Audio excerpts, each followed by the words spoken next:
Dun, dun, dun. Interview number 2 for Friday, August 14th, 2020. Okay. Oh, yeah. Especially glad to see you here. Yeah, I'm really glad to be here. Feels like things are moving really good. Hey, trying to sandbag. Can't tell you too much right off the bat. Good. So, Yeah. man, what's new and exciting with you? We got to get you onboarded. Onboarded, yes. Yeah. I have gone through most of what you guys have sent me, and it's actually really incredible and really fun. It's just like, wow, everything. Hello. Hi. What do you not like? What are some holes that you found, some sort of glitches you can tear down that we can recycle back up to rebuild and improve? Nothing that I don't like. I am looking for other things like what is the engagement? What is the gamification aspect of it? Which I got a little bit reading more of it through this morning, but what is the gamification? What keeps people coming back? What initiates like people to want to move forward and to keep coming into the game and then teach others? Other than like payment or resources or exchange, like what is the fun aspect of it? And then also like everything you're writing down, everything that's written is perfect and like exactly what me and my team have been also working on. And then it's also like, how do we apply that into a gaming to where you get all of those, but you're getting them through earning it through leveling up? Or how does the actual gameplay, how does that happen? And then also like, what is the theme and the story of the game? So what's Awesome. the myth of? Okay, so to answer your question, did you get to the character trait hierarchy, the whole breakout yet? Yeah. Okay, so we're going from the premise of the framework, just a basic general framework that is completely neutral, no, unbiased. Everybody can adopt and work out from there with their own autonomous views, like lenses. We're looking at it like, okay, we've got these base standards that can be applied, say, to add into your framework within your gaming design of all your if, then, this, that, and the different choice scenarios and stuff. I know you're doing, you're doing a lot of storytelling. So things that you can take from a base platform to fit your storytelling for whatever direction you want to go. If you want to highlight someone's level of resilience, they're going through quests or whatever kind of obstacle, and the different ways that they can change, we wanted to leave that completely open for the storytellers. Whether it's you as a developer or any other indie developer, if they're a media creator, say doing a movie or a TV show or whatever you can imagine, just we want to leave that open. So it's just a portal as a framework, just a basic construct for people to get excited about, to work with and fill in whatever gaps that they have with their own level of creativity and work from there. Gamification, just sticking to the basics with the character traits and aiming for different ways, anything that's innovative that anybody can add to make things fun, and creating different kinds of portals and leaving that ability to be accessed and developed, added through different things of portals like Stargates. Yes. Think of it this way. You know about the I Ching, yes? Yes. Okay. So in the I Ching, we're taught that there are 66 different paths, basic paths. And this has been determined through thousands of years of study in I Ching. So if you have 66 different pathways and you can tell your own story through the pathways by looking at those, like they're consistent. So like, you know, the story is built upon itself based on the consistency of character trait and pathways that are relevant to the circumstance, giving the player the option to develop their own story instead of us having to create a story that they walk through. So there's that if then, if this, then that, if this, then which one of those pathways, and then that development and creation and introspection that is built within this framework helps to develop their own story. Yes. And through, you know, that introspection and being able to review why you made the decisions you made or why you're struggling with the issues that you're struggling with, you can create a story by trial and error. So this is like a, what is it? A simulation of reality that becomes reality when you decide which path you're really going to take. Yes. So do y'all have any frameworks laid out for I Ching pathways? Not yet. Not yet. We have so much research to get done, and our main hurdle so far has been proper tools. You know, we're focusing on open source tools to model that. Like, we're totally down if you're able to make the time to add your resources, you know, us sit down and talk, say, okay, here's the material. Can you help model this? Do you have anything going on like with AI or feature set modeling, for example, to help find any inconsistencies? Start there and then work out. You know what I mean? Yeah, for sure. Yeah, I'm loving this because it seems like a lot of what you guys have to offer is the part that a lot of my team is missing. And a lot of the things that you guys need is what my team is building and focusing out right now. So I'm really excited. So how collaboratively come together. And I don't have any attachments to how or who, as long as we're sharing the resources, you know, and we're working together as a team, it's just going to flow to whichever one is most efficient. And that's what I'm about. You know, like, I don't care about the name or the process, as long as the energy exchange is correct, then like, let's keep moving forward. Like we're watching these game development talks all over the place. A lot of experts coming in, including psychologists and game developers, and we're talking about our experiences in game development and what we've learned and what we didn't. Here's some challenges and stuff. And we're hearing a lot of the same stuff of like, hey, we want to go do all this really cool stuff that branches out. You know, the gaming community is phenomenal. People get really excited.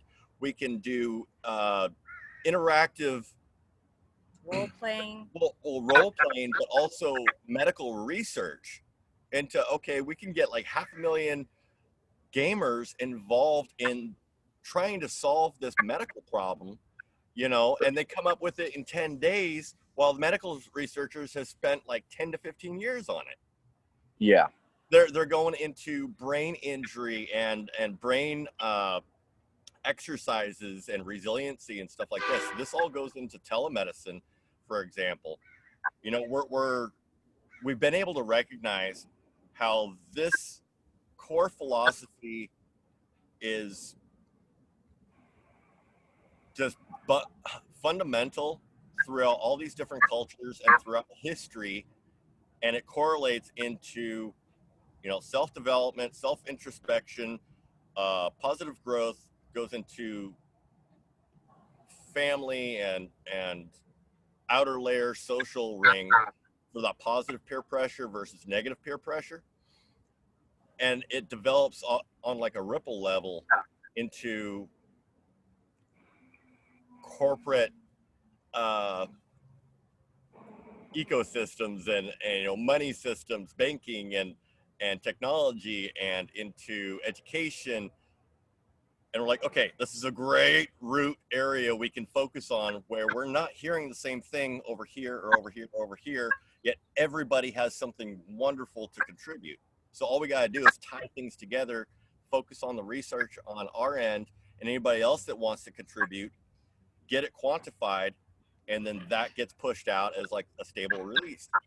And then, you know, you were asking, the other question is, what's the incentive for coming back? So it's a multifold incentive here. There is recognition for work done, good work done. There is a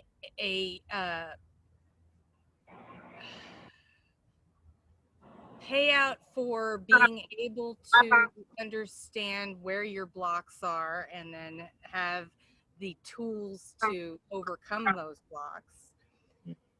And the merit system turns into actual rewards.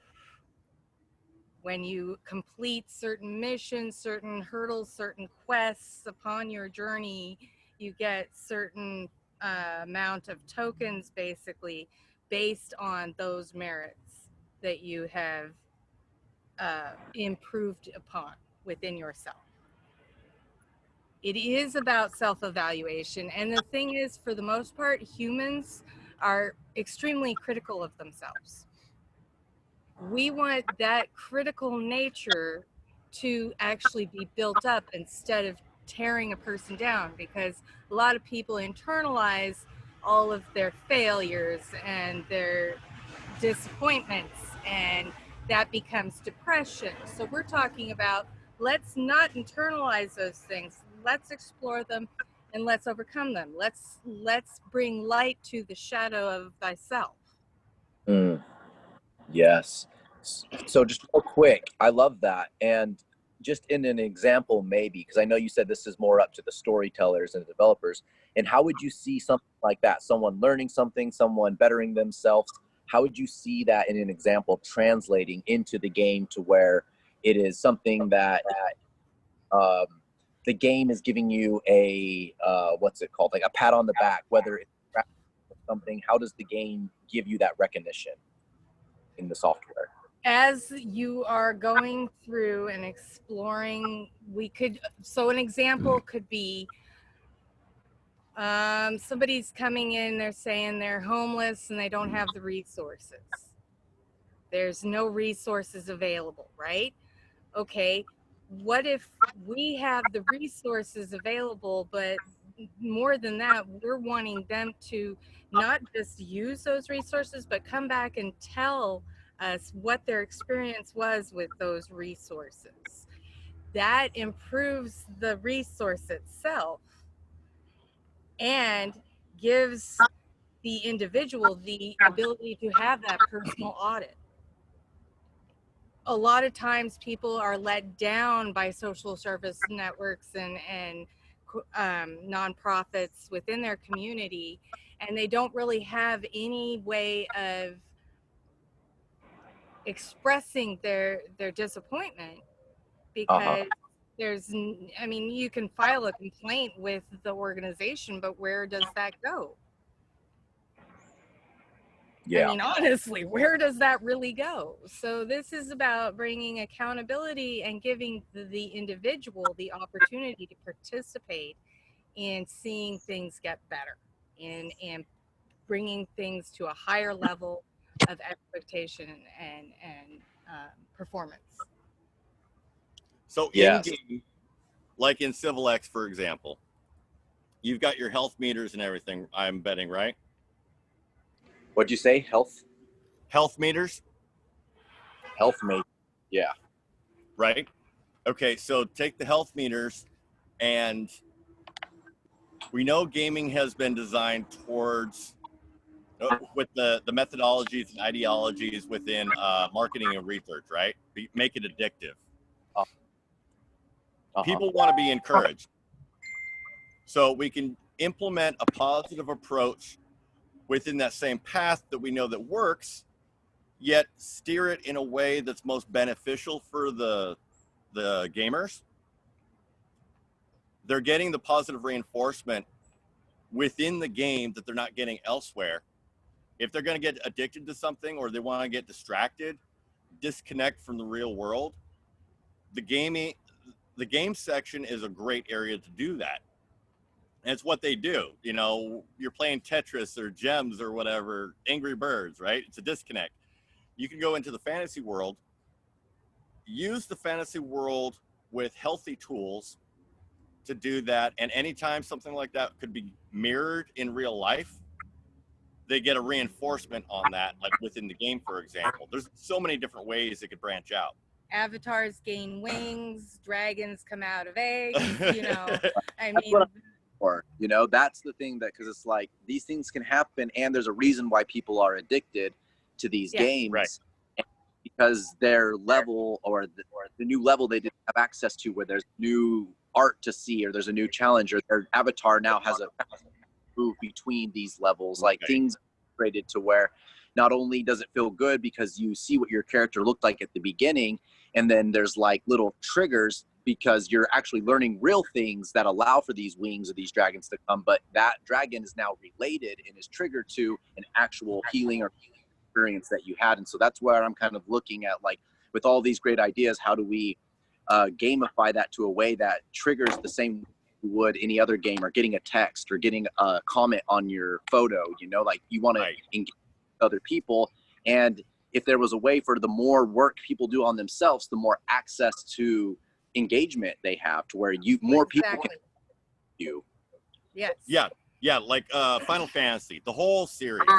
You've got incremental development where you're like, you've got no armor, and then you get certain levels or accomplishments, Missions, or you get some coins, you find some gold coins, treasure chests, whatever. You're able to upgrade that. And there's all different kinds of upgrades that can be done, whether it's superficial or deep and personal, right? Take stuff that we've learned from Zelda, Final Fantasy, all these great games. That even we've Pikachu. Yeah, Pikachu. You know, hit those landmarks. Some are temporary, some are longer term, that all end up to a new chapter in their development. So they might end up getting some chainmail, right? Or steel armor, the brass, you know, and they all have different qualities, and then you can intermix them. Or they all cape, go into different like a areas. Superhero, right? You know? A cape. You start out with one that's a great representation of your culture, and the next upgrade as you further develop, where it's like in alignment with your cultural heritage or your own personal lineage, where you're reinforcing the incredible monumental stuff that people in your own family have done as great landmarks or legacies. You could get an upgrade. Okay, you got better material. You got something that's fireproof, You got bulletproof. And you got an interview with Elon Musk. I love it. Different types of incentives. Doing virtual meetings, you know, being able to, you know, when they get to a certain level, be able to meet with their representative or their governor, or, you know, whoever they're wanting to meet with, whatever their passion is. You know, if the more that we just feed into that passion and give them the tools as they build up within themselves, it translates to those connections in the real world, real life connections, to have a real impact as that superhero we're all encouraging and inspiring and within. Yeah, I love it. We could look at it like in the employment economy, we've gone from stability in employment. You know, back in the 50s, you should be able to have long-term employment. You know, we recognize that's been going pretty astray from that being stable. We went into the contractor realm, right? And now we're heading into the gig economy. There's a whole lot more instability. People are recognizing it. And so more of it's geared towards the instant gratification aspect, as well as line item pricing per instance of work performed, rather than that level of security of line item pricing with a contract. We could implement smart contracts, for example, integrated within goals or anything within games, for example, bring that out into real world stuff, implement stuff like petitions or different forms of engagement. In community activities. Yeah, in community activities, giving them more speech, more of a voice. And if we do polling, stuff like that, if there's enough with specific attributes, we can tie those attributes needing rectification or some sort of reconciliation, say with City Hall or the City Council. Get contracts with legislation and the different levels of government where, hey, we've got this much data, we've done audits on this stuff, here's some info, you know, this is what people are saying, did you know about this? Oh, this is great. What else do you think could be done, or who do you think could be able to help with that? Whether it's us or anybody else, you know, we're kind of taking the focus of acting as a brokerage of sorts or clearinghouse, like a coupon clearinghouse, just connecting serviceability, right? And services, different people's skills and passions. We would like to see an ability for one of the things on our roadmap is where people can get paid to play. And they're getting paid by their own community, like the government. Okay, well, if they're going to go ahead and fine you for a tree branch being over your property, like over the city sidewalk, and it's a border area that's more like an easement between your grounds and theirs, if you operate within the same field as they do, you know, like a friend of the court, hey, I'm not being adversarial, I'm not being a conflict of interest, I'm just looking at this like business. Okay, well, if you can audit or you can find people for this, if we operate within the same rules and guidelines, then that means we can too, right? Okay, let's come to an agreement on that, like a memorandum of understanding, get the authorization, proper empowerment, chain of custody, and all of that. Then we're able to tap into that money, and anybody that goes, hey, I can graph this, I can take pictures, chart it, just like smart work now. You can do stuff like that on your smartphone. Hey, I've got proof and evidence of my work performed. I just made a prescription delivery. Okay, they need a signature, they need pictures throughout. That gets sent up the chain. Now they've got a percentage of that work performed. It's all charted. It can be audited. It doesn't matter who gets involved as long as they're within the proper authority chain. And now that money gets sent over to this pool that can get redistributed out to the players. I see. Nice. That's just one example. That's one example. But some of the what I was thinking when he was talking about that was that some of the players, some of the games are not even online. Some of this is actually, you know, physical, but the interface that the individual has being able to play it out before they actually go out and do it gives them that ability to have that foresight, to be able to have that cognitive reasoning start activating within themselves. And the more cognitive reasoning that they get, the more they get addicted to cognitive reasoning because it makes sense. Things start flowing properly. So, you know, it's in the game world, like we're talking about gaming here, a person can go into the game and, for example,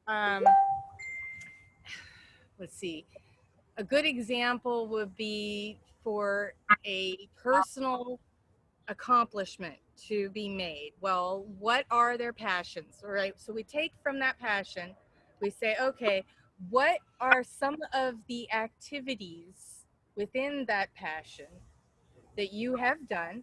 Let's have that checklist. And then what also can be done with these resources that we're now brokering and adding in that fulfills that passion, so that you are not working, you are doing what you love. I mean, that's what Yes. we all want to do here, right? Yep. Do what we love. Stop working in it.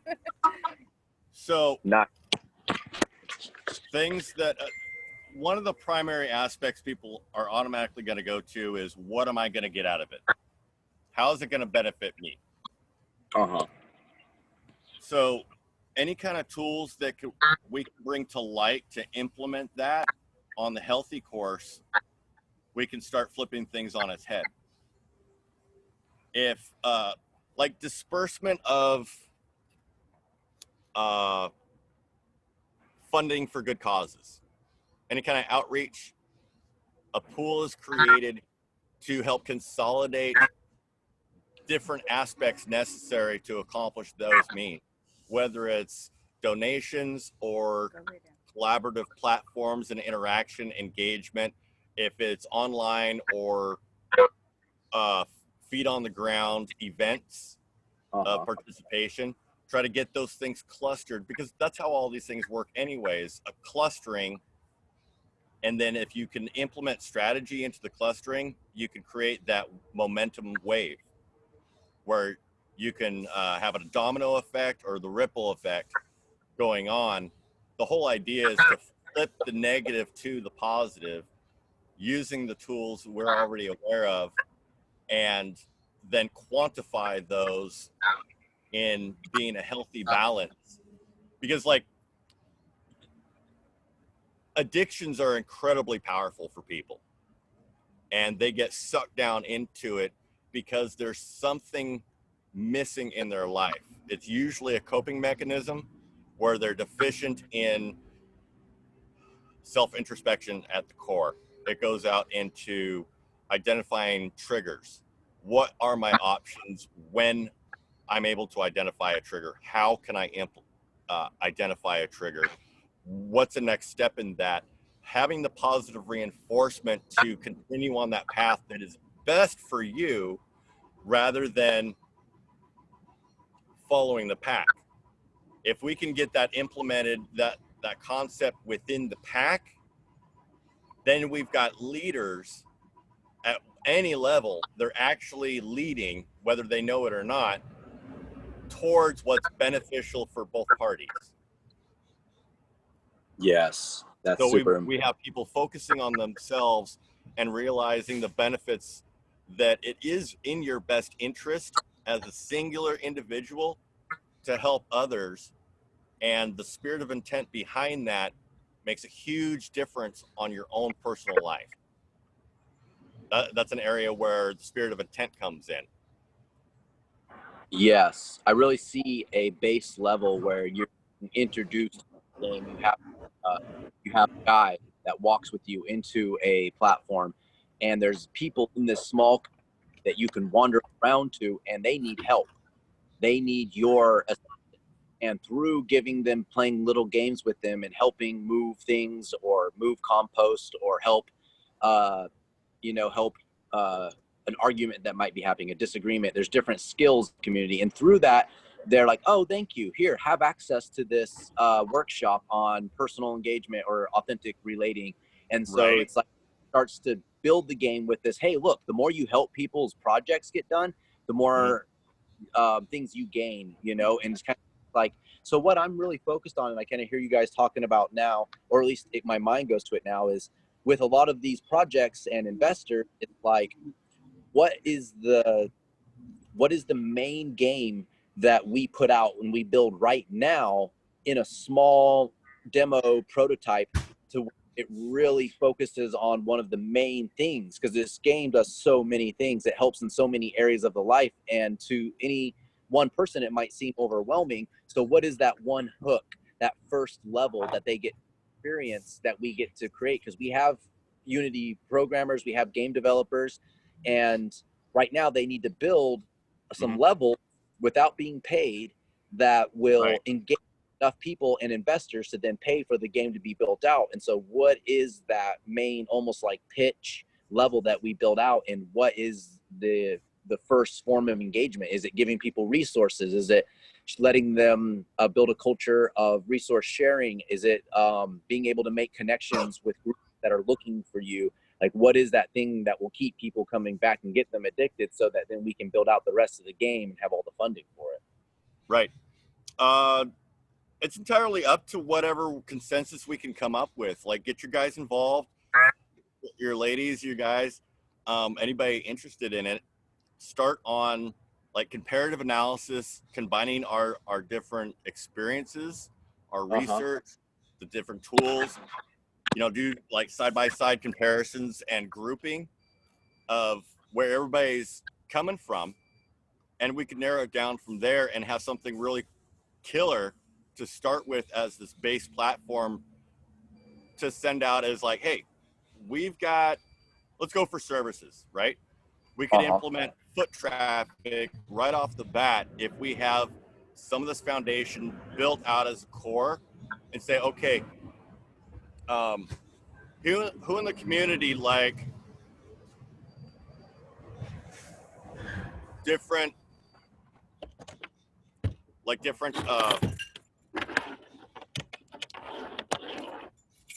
yeah, it's not red yet on the battery power. Sorry, we got interrupted.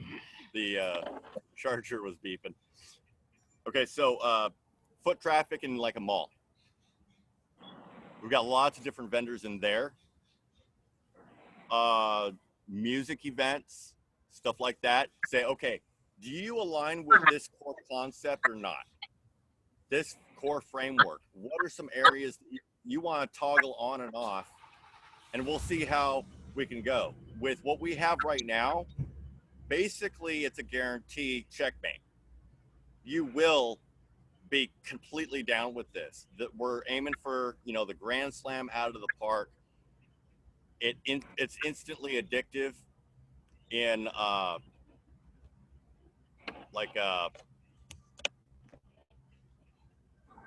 corporate mentality.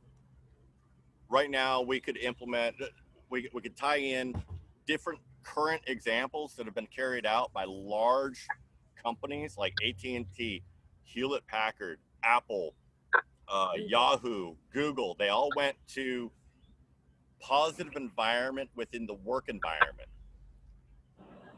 Lighten it up a little bit, not so strict and stringent, where someone's breathing down your neck with high pressure, high conflict, high stress. You loosen it up. Apple was one of the best ones, I think, in doing that, and they still do it in conjunction with AT&T. It would also be a huge area for them to tap into, since we're going with the superhero aspect. There's comic creators and vendors, you know, Comic-Con, there's CES, you know, there's the veterans community, the bikers community. They all are very diverse and creative in their own ways. So one area that would be very valuable is conceptual marketers. Put together a package within this scope of lens. Like, how would this be really beneficial in the medical market? How would this be very beneficial in the media, like video media market, in the gaming, in the music industry? It would help consolidate these different industries for a very singular core aspect or message that they're all united on. It would play very heavily on cross marketing, and where everybody has their own branding. It would help consolidate their branding in how they're unique. That's the whole concept behind branding, right? How are you unique? Okay, well, same thing with organizations. How are you unique? There's over 600 in probably any given category for advocacy. You know, 600 groups just on Facebook, for example. I think there's around, shoot, I forget the exact number. It's over in the millions for nationwide nonprofits. So that's 60 million nonprofits we could tap into just on the nonprofit side, let alone the for-profit side in their niche markets, that we could help consolidate their efforts and overlap them in conjunction to compound each one of those organizations' focuses. Like they're going to need a common teams that they're already going to be implementing. Marketing and advertising, platform management, tech departments, Speaker engagements, you know, like yeah, speaking engagements. There's internal resources and human resources and all that. and then Just connecting imagine them stacking together. 5 of them with 5 people each. That's compounding data and access to resources and just everything just within that small micro niche that benefits everybody. As long as we can hit areas that they're able to see what's in it for me, and then the next level go, what's in it for me on both sides, that's at a fair balance, that's reciprocal, it gets hit out of the park. Yeah. So one area would be, we created a folder under a context of if you're an artist, like a creative graphic artist, for example, we'd like to go ahead and spotlight your work under different scenarios and maybe make it an option of a backdrop for someone's organization, right? Or a blending backdrop between the focus that Works Alliance is focusing on, and then you've got yours. What is a middle transition point that's like a bridge? You got this huge selection that you can pick from. It's no different from what Windows gives you with your Windows setup on your laptop or your computer. What do you want for your backdrop? And they've got different themes, they've got different backdrops and stuff like that. Just stacking those, that would be great for people in the breakout community or independent developers, independent artists. It gets their name out there and it gets their work out there to help gain some interest in whatever that might be. Nice. And if someone is like, there's a lot of skepticism out there. Well, we got pedo this, they're associated with this kind of criminality. They've got all these different apprehensions. I'm scared and skittish of this. If they can have an ability to immediately recognize, okay, they're all for a common core focus that you can't argue, everybody's going to be for it, it's all healthy. That just helps lighten the load on everybody. Yeah. We're looking at high level of impact in every area of society. So, you know, those organizations who say that they're like set up to assist the homeless, for example, just as a baseline example, and only 2 of the 5 within your community are actually doing that, then whatever donated money, whatever funds that are revolving that these organizations get should be going to those 2. And the other organizations that are not doing so well should be given the opportunity to level up to those organizations that are meeting their goals.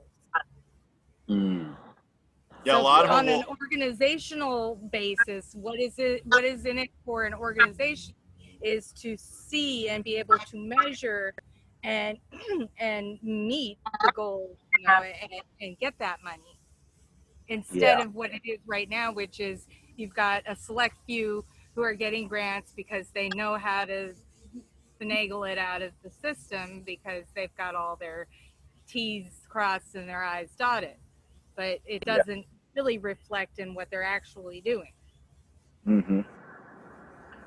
Totally. Leveling out the playing field. Yeah. Another one we talked about with you, I think, in the beginning of introductions was Niantic. Ingress is the game that is an augmented reality game that we want to be able to utilize on our end for communities. So, you know, they're talking about community. They're talking about people getting out of their homes and finding like monuments and finding special energy vortexes and trying to take over. So there are two different teams that are vying for these key locations. What we want to see happen is that those key locations become more evident for people, whether they're in a virtual reality or an augmented reality, that they can see like, okay, this building is on fire. Why is this building on fire? Well, because there's some services that are not functioning properly in this building. So what are my skills and how can I put this fire out? Nice. What's the name of that game? Ingress, Ingress, and it's put out by Niantic, and they also did Pokemon Go. Yeah. Problem is, there was a clone made that was open sourced, and apparently they got shut down. So for the gaming community itself, having an open source core, at least just the framework, would be very beneficial for everybody, I think. Especially since that's direction we know, everybody knows to different extents that that's where things are going. We're going to XR and VR. Google did their research in-house before it came out for Pokemon Go. And how can we gain and direct and get a foothold in foot traffic to these vendors so they could tap into that market, right? Yeah. It's the same thing as advertising online, Google AdSense, right? Okay, well, that's a huge market for any game developer for whatever their passion is. Even if you just want them to go out to GameStop or someone acting as a hub in collaboration with Valve or Steam, right? Or anybody else. If they can tap into that, that's a solid source of revenue that they can add to their stability, and then stack on top of that and have more freedom to operate within their passions of game development and being creative. I see. So yeah, we're definitely very focused on not only personal development or community development, but also rectification and implementation within business processes and business practices, up outside even just business, but into how our government operates, where they're supposed to be helping to balance these things with less conflict. And we already know from our own life experiences, they're really slow and they're usually pretty damn ineffective. So what kind of tools can we come up with to show them how it's done while operating above board? Yeah. So we can push out the levels of bureaucracy, the red tape, trim it down to things that are healthy and effective. You point in any direction, you should be able to see some level of impact that's an improvement over the past. As long as they're small steps, that's all anybody should be focused on. As long as it's going through that recycle process of being built up and torn down, critically evaluated at every step, you only have one direction to go. Yes. I love that. And there's a lot of money out there for this stuff. There is. We just got to put it all together. I was asking, where are you guys on that? Do you guys have any interested investors or any ideas for funding? Say that again. Do you guys have any interested investors or any money that has been looking into your guys' project? Talk. That's about it so far. Yeah. We're hearing lots of feedback when people look at this. They're saying, I know this senator and I know this congressman and statesman and everything. They'd be totally down for this. And our response is, that's fantastic. We need to get some of these building blocks laid out to be able to be presented in a presentable package that they're going to be wanting to look at, not what someone else in a different scope is going to be interested in. And like one of those areas is, okay, we've got legislative funding, the Medicare Act and stuff like that for healthcare. We already know that that was the primary focus intended for the bill, yet a whole bunch of different things were earmarked, included, that weren't even relatable, right? Mm-hmm. So that's a way we can get in on that level within legislative funding, and that's one of the highest level above grants, whether it's federal or state, right? Uh-huh. That provides us a lot of stability as well as credibility within those markets, within those areas. So as long as we're making healthy, steady ground, like our reputation is able to be consistent and steady, your reputation is able to precede you, and then you're able to break into that. It's not what you know, it's who you know.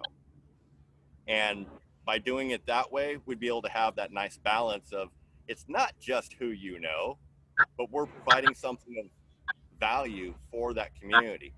If we know what the different people in politics are after, including the bar, lawyers, judges, that's a huge pot of money that we've seen go into these different types of legislative bills being passed. So we'd be able to have an influence into that pot to be able to cycle back out in ways that they were responsible for but have fallen short on.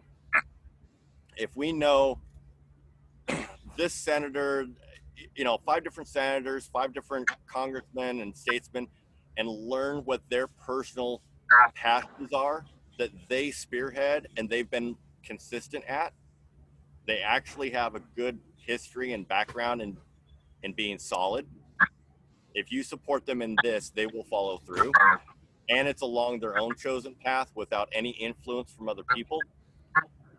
Those are the prime areas we would want to target to connect with and build a rapport with. If we can get enough of those people on board, we can have a great time just being creative and constructive and hand the ball off to them and then go, okay, we're going to get this done. Yes, I am open to that, and I have had experience trying to do this before, and a lot of people in government don't want this. A lot of people in government actually want it to be more difficult, or what I found, because I was integrating a gamified version for a mayor here in Austin, and it was going to be so that all of Austin got to make decisions and upvote, downvote. Different people of different skills could come and have conversations, and pretty much like self-governance on a base level.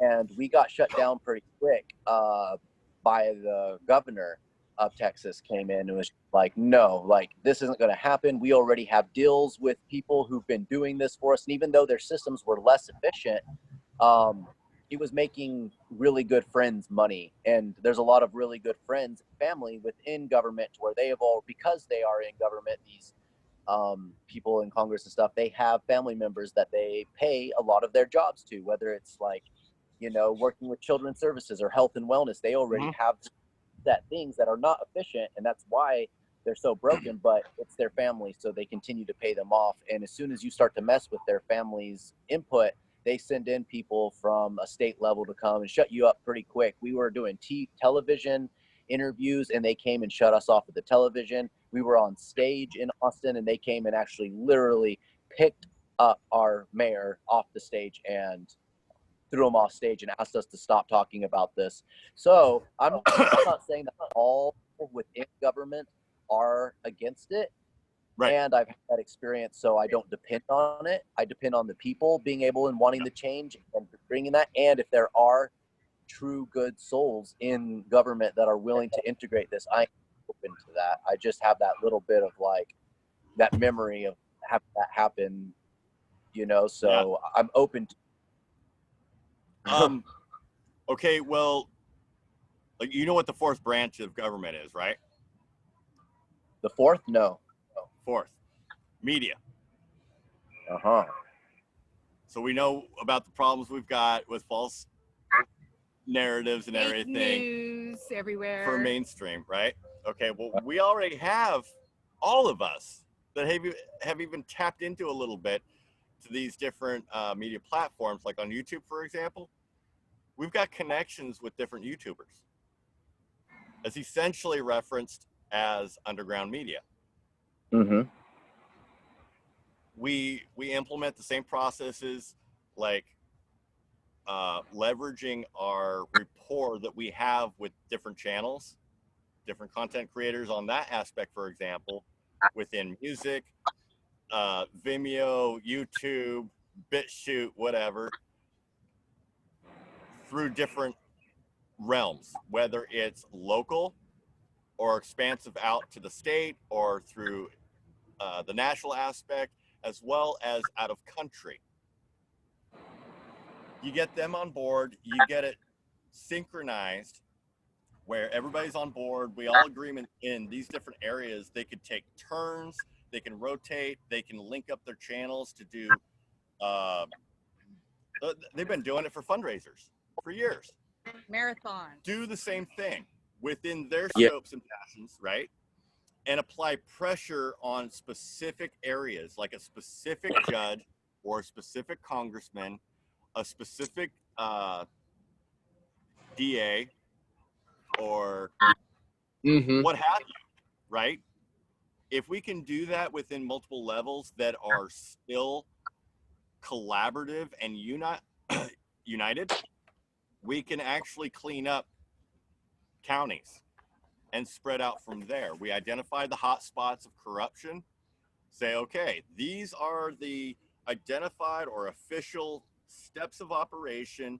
This is the chain of custody. We'll help guide you through it in concerted efforts, and we'll use different areas or landmarks, say representatives that are specific in this field, that already have a rapport with them to help voice the concerns of the public, right? Dang, we're gonna do that. I feel like we should start with Native American reservation. Say that again. We're gonna do that. I feel like we should start with Native American reservations. That's one key area that we have been looking at too. Yeah. One of our people on the board, Forrest, he's our lead tech. He focuses on server and security. He used to work over at Symantec. He's got a Native heritage, a Native American heritage, and he's got a background in Buddhism, and like he's got lots of different interests and a broad spectrum. Like in today's society, basically all of us are freaking mutts, which is great because it's a great opportunity for us to acknowledge the destruction as well as upliftment within our own heritage and what we've been able to take on as our own responsibility, turning into our own legacies. If we haven't implemented a legacy to our own satisfaction, we have opportunities to do that. So we can take away the individual's excuse. I came from the wrong side of the tracks. I never got the opportunity. I never got the education. I didn't have the money, or I didn't have the tools. We can take away those obstacles that we've already ran through, and we're able to identify. We just need to get them in a easily comprehended package for these people to understand, whether, primarily aimed towards low education. Did you tell him about the framework of everybody's individual? Okay, so then in creating this platform, what we envision is that people can go here every day because their resources are available, their searches are available, everything is available right at their fingertips, right from their own dashboard. They have their own dashboard that is like a control center, like control S.H.I.E.L.D. center, yeah. Like Marvel's Agents of S.H.I.E.L.D., right? Or they have on the Justice League, or you name it. All these sci-fi type shows or fantasy shows, the Avengers, they've all got control centers where they have to have things organized and be able to do what they need to do. The CIA, any of the ABC agencies have that. Yet, what's really available for the people? Until the people have some sort of proper tool that is even remotely on par, there is no level of peership, and they're underserved. They're disenfranchised and they're kept in the dark. Wow. If people want to be empowered, they need to have the level of aptitude and access to be able to implement those things that they want, yet in a constructive fashion. So like on the Emeritus badging framework that we've started on, we would love your help on, that goes into the modeling aspect, is how is it reciprocal yet not detrimental to you or another party? How does it fall within the pillars of ethics, and how do we quantify that? So like if you want say in something, you want to vote, right? You want your voice heard, you want to be acknowledged. Most people want to be acknowledged even if they don't want to, even if they don't have the wherewithal to actually speak. Yeah. Just because they want to be a part of something, right? So to keep that fair, that has to have a hierarchy. So if you go with a proven hierarchy of accomplishments that contribute to a declaration or display of their aptitude, which is also tied into their spirit of intent and their passion, the direction that they want, then it's kind of like completely irrefutable. You cannot challenge this with any validity or any merit. Hey, this person's got a PhD. I don't care if they've got a PhD. You know how many morons are out there that have PhDs that don't implement critical thinking? What have they done? Well, they've wrote a gazillion books. Okay, what have they done that has made a measurable and quantified measure of impact to the benefit of others? So if you have not participated in something like that, you could have a vote, yet the weight of your vote, like on a volume knob, is dictated by your own actions, which is small. Too big, depending on where you fit and where you fall with your merits, within the merits. And there was another thing. You know how when you go apply for a job, they ask you for your record of employment, right? They want to see what you've done in your past. This could replace that. This can totally replace it and have more merit in its own right than that, because anybody can say, oh, well, I worked here for this many years and I was the administrative officer. Great. And, my employer will tell you I was a good administrative operator. That's great. But then what did you accomplish? What was the value that you actually brought to the organization? Yeah. Did you help the organization make money? How much of an impact were you able to do with that? That's your level of efficiency and level of impact from their perspective, right? Were you high conflict? Were you a risk for like human resources? You were a possible lawsuit because you were easily triggered. Did they have to spend money on recuperative processes for you? Like, okay, we didn't fire you for becoming an alcoholic because you went through this divorce or you had something else outside of the business thing.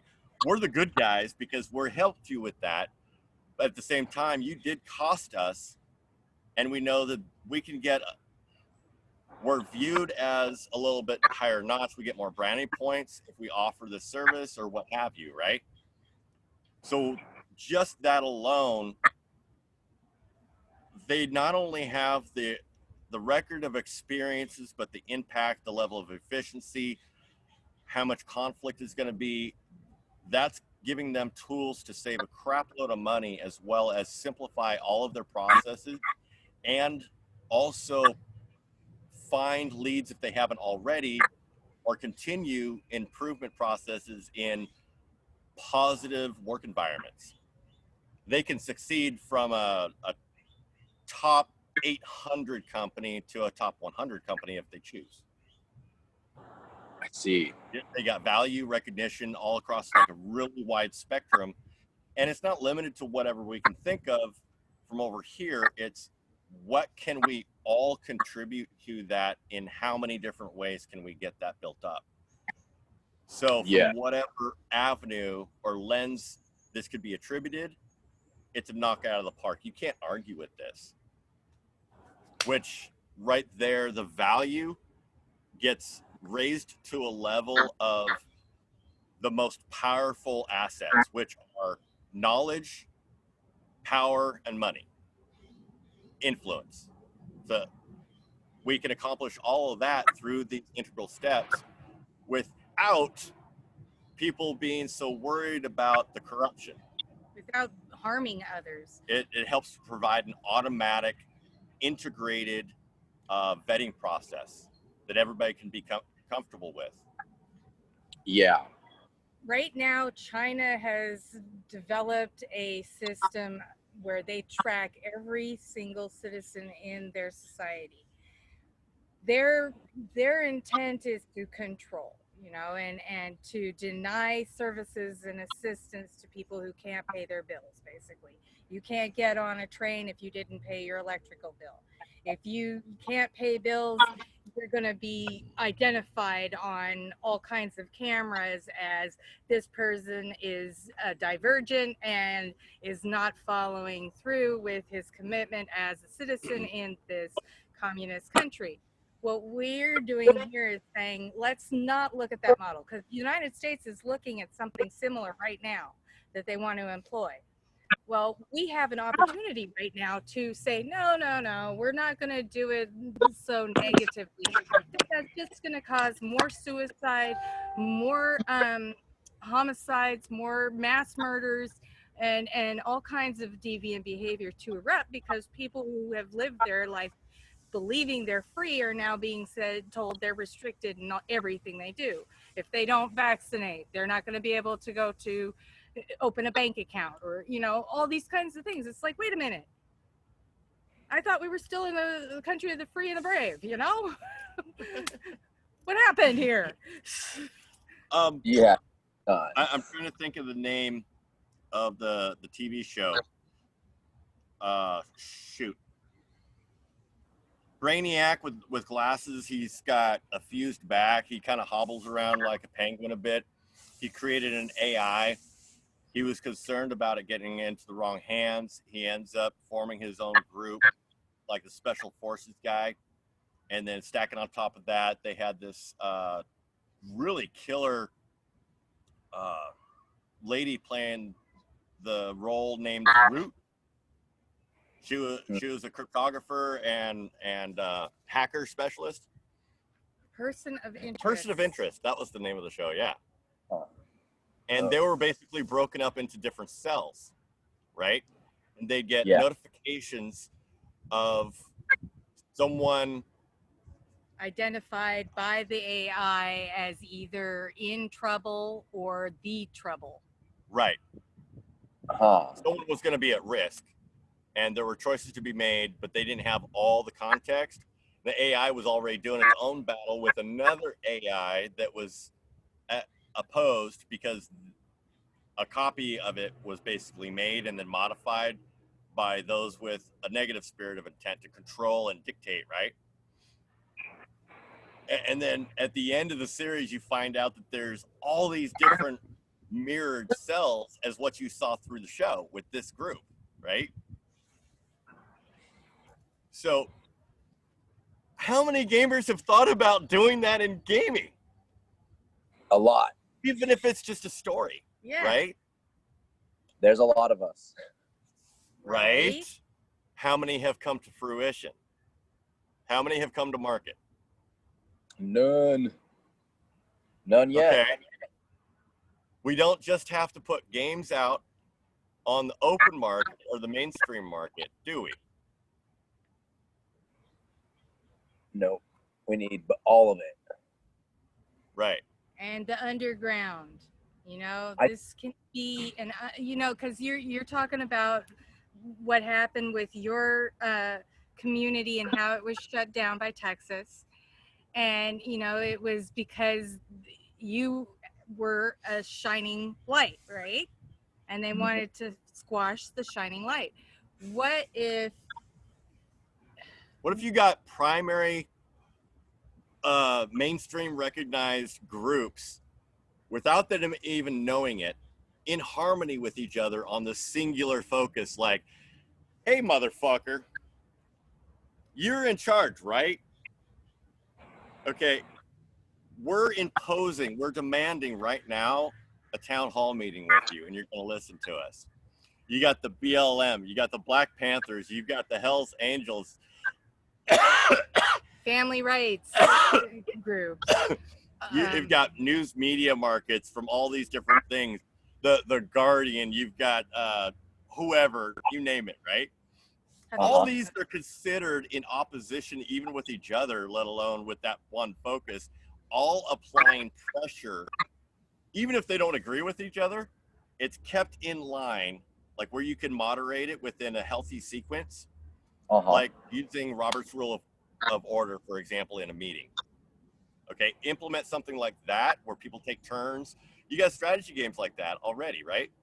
Do something like that on an interactive basis. We could implement live streaming within a live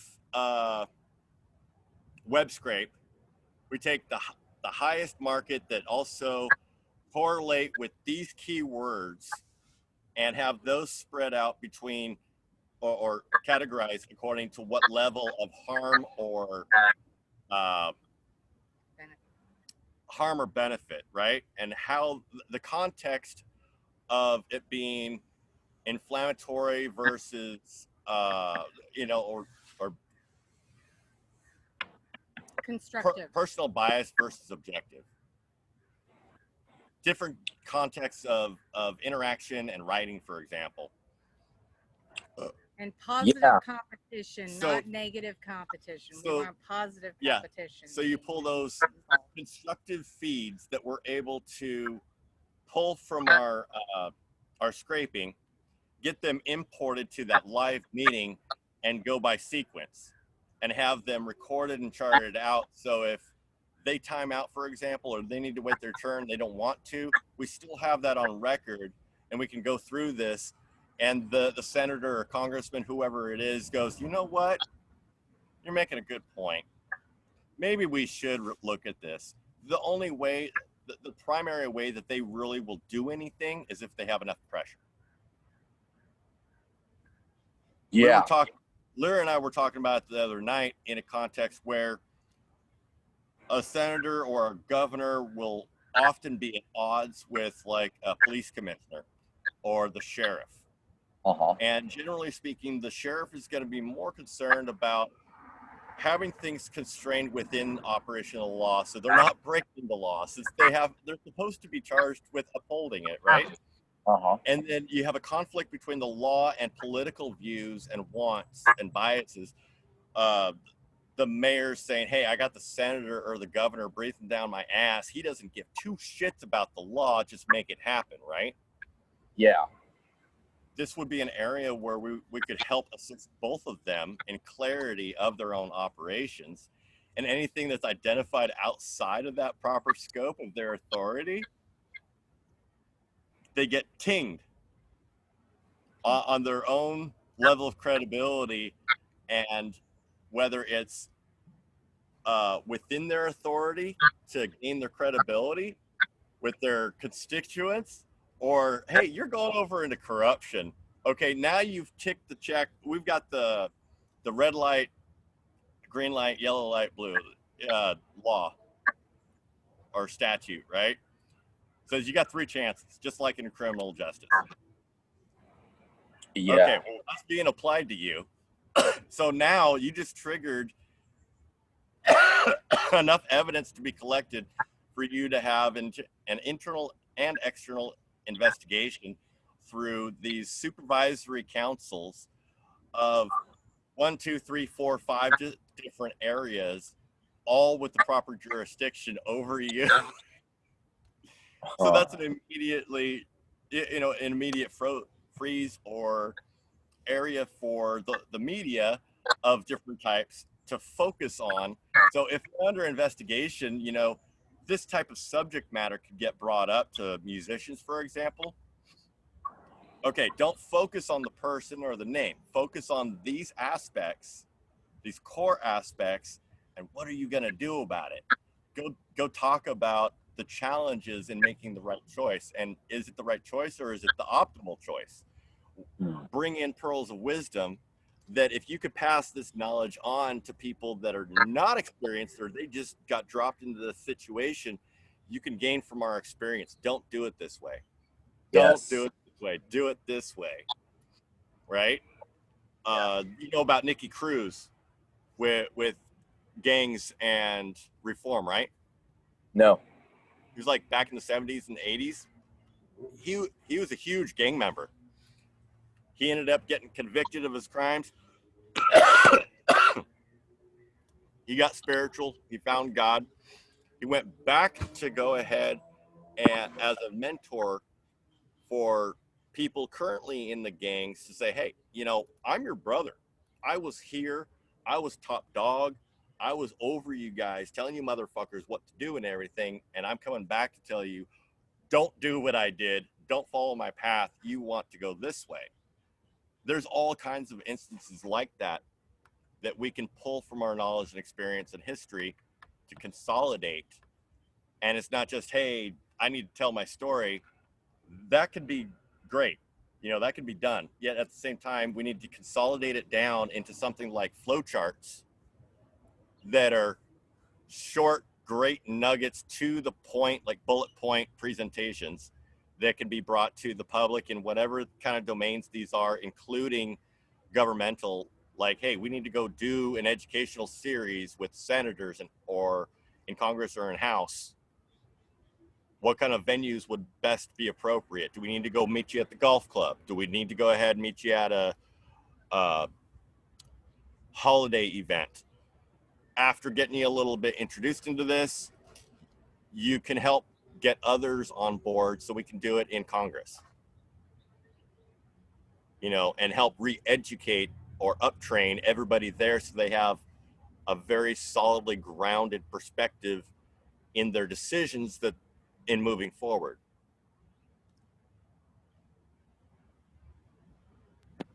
This is wonderful. I've got to head out soon. I'm okay for enjoying this. I do want to check in with you guys and just kind of see right now what is next for y'all. What are you guys looking for next? What's your next action plan?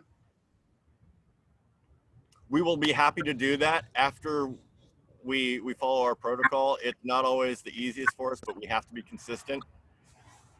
So get through your reading on that information pack and follow each link so you have the best concept of where we're coming from. Take notes of anything you want, whether it's, hey, this is giving me a great idea. I'd like to branch off of this and get it expanded out. Or, hey, I see a problem over here. Let's talk about it. We'll get it refined, whatever we need to do. So that's going to go into pressing play, doing the skills and merit profile. Evaluation form that starts your profile like in a game setting, right? You need to learn something about you and how to contact you, for example, other than just what we have right now. And then we can do another meeting about that and helping to narrow down within your skills and passions the directions you want to go. That's the only areas we're ever focused about is you, because you are not going to tell us, I didn't want to do this. I felt pressured. Like, no, this is like Mission Impossible. So you choose. Now it's on you. You're accountable for your own actions. It's a great starting path from what we've figured so far. We do the meeting to help narrow it down because we don't want too many things on people's plates. We're not going to get a whole lot done that way. We want to try to keep it concise and narrow, simple steps. Simple missions. Just fine grain and stack from there. And then We'll get you into OS Ticket, the ticketing system. It's like Bugzilla. It's our initial stepping stone into keeping teams organized, and assignments appropriately managed, yeah. and consolidating the database to be shared out and dispersed, because we want distributed databasing. And we'll come up with some projects based on that information. Awesome. Cool. Well, I'll get through that. I've read most everything that you've sent. Okay. I haven't followed the links or signed up, so I can do that. And right now I'm kind of at a spot to where I'm ready to start building out levels to let angel investors and investors play through and start to get an idea, a very basic idea of what it is we're offering through a playable game.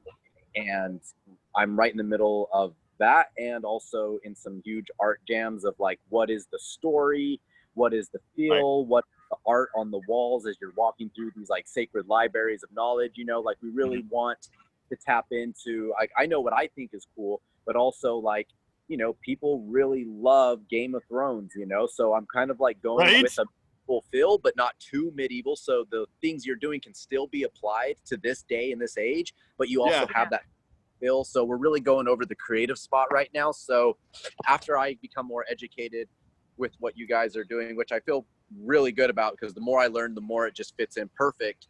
And some things we've already talked about, some things we're just starting to get into. Even just yesterday, we like thought of something, and then I saw it this morning on your plan, so that's fucking sweet. But yeah. So the modeling, we got to get going on the modeling. We do have an empirical paper started where we're starting with the core of positive psychology, right?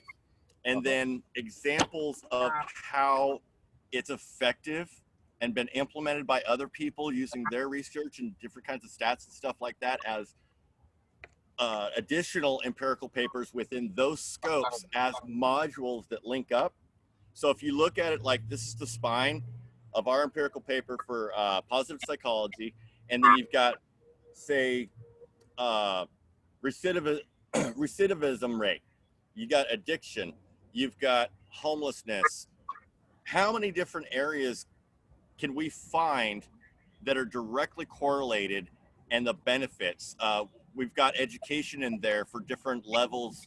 We've got veterans application, like there's Team Red, White, and Blue that's implementing the positive psychology that they implemented in their other project, Team Positivity Project, brought it over into the veterans base under health and fitness. Now they've got a recognition with the VA, Veterans Affairs, that their program is very effective, and they're going towards the direction, I believe, of getting it implemented and integrated within the VA system.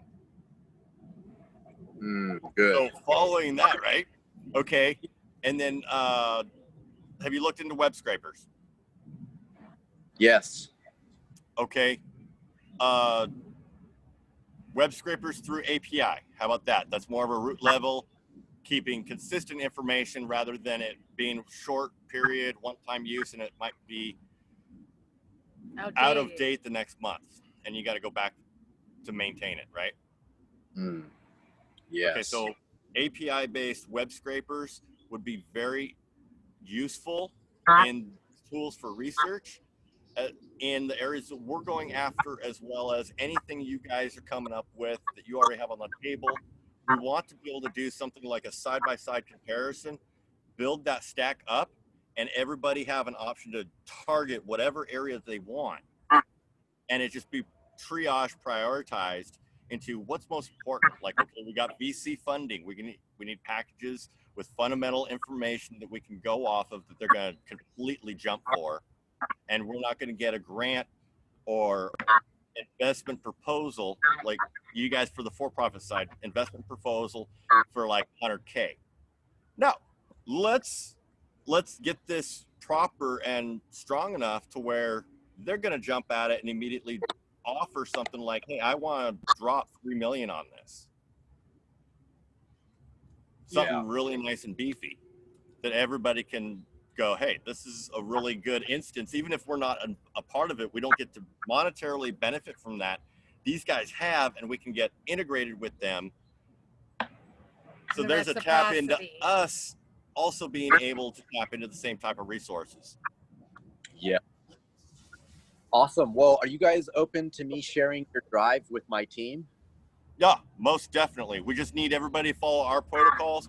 If you guys have any protocols different, we're more than happy to follow your routines and protocols. That way, both parties have a better understanding of where each are coming from, and then we can go, okay, well, I really like this. I want to take this and implement it and just help refine and hone it all for everybody's benefit. You can share the introduction packet with Oh, yeah. your team. That does not require any filling of forms. That's for anybody to read through. Awesome. And all of our stuff, everything we create is open. So I will send it to you guys and allow you to check. A lot of it is like the actual gameplay, design, and the art of it, and the like basic resource exchange models and how they look and what the plates look like. So I will send that to y'all too. And I would love any type of feedback, and feel free to do what you want with whatever you see. Right. So what I did today was I recorded this meeting, and I will send you a copy of this meeting so that you can review it. And if you want, share it with your team to let them know, you know, this is really who we are and what we're talking about. And we can go from there. All right. That's awesome. I've got to get going. So I really appreciate y'all. Always a pleasure. Always exciting. Feels like family and tribe every time I sit down with y'all. So I'm excited to move forward and keep these going. Sweet. Yeah. Real quick. You know that character trait list? Yeah. You notice that there's a couple links in there as examples, right? Uh-huh. We would love to build that out into like a nice pool of example content for other people to play with, whether it's your guys or others, and just refine that to give the public like really incredible examples that they find relatable, that they can latch onto, that could be implemented within your game, one of your other people's games that's going on. It doesn't matter. Jedi Alliance, yours, Civil X. We don't care. It's all about the message, right? They're all going to be one eventually. It's all good. Eventually, yeah. All working together. That's great works for you. Yes. Awesome. Yeah. I would definitely like to have a more in-depth conversation. I could start building some of that stuff out now without just by myself. I'd love to like have a whole schedule to just kind of what that might look like, and then I can start designing. But I'm glad you mentioned that. Much love.